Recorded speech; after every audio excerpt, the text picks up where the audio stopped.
Kuya, posible po ba makapagpalit sa akin ng spot si ate ko lang?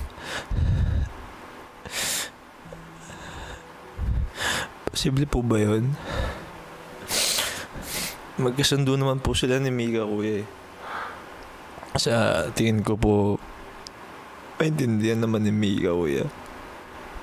Anong dahilan? Bakit yan ang nasa isip mo? Isip ko lang, hindi ko kasi until na maintindihan paano nangyari yun. Parang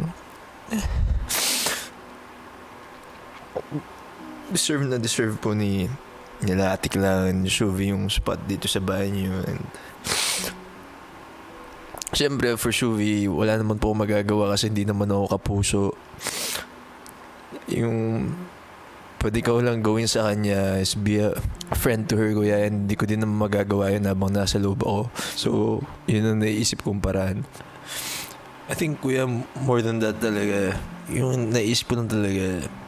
Kaya until now, siguro, anda lang namin mag-away-away. Malaking rason talaga is si Ate lang. Ang galing talaga niya kaming pagsama-samahin, kumbaga.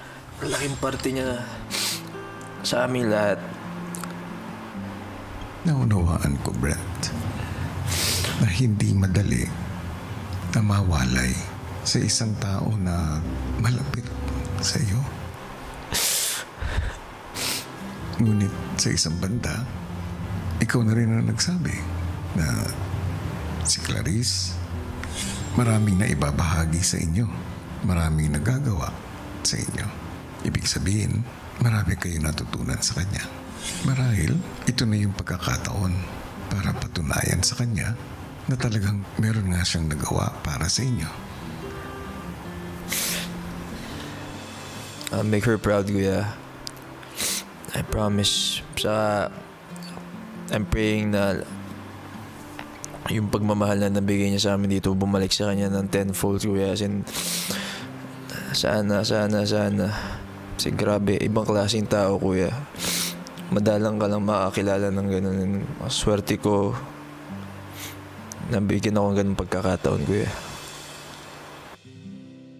Ilang sandali pa, bago matulog, si Brent na ikwento kay Mika ang usapan nila ni Kuya tungkol sa pakikipagpalit ng kanyang slot para kay Clarice.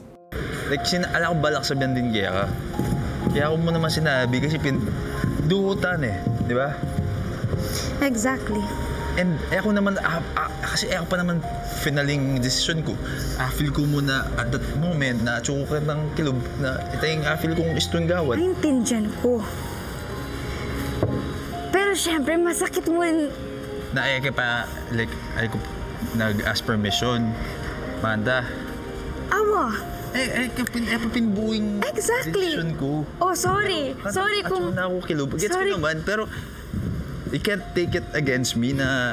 I'm not taking it against you. I was just upset. Wow. Bookmark, bro. Good night. Oh.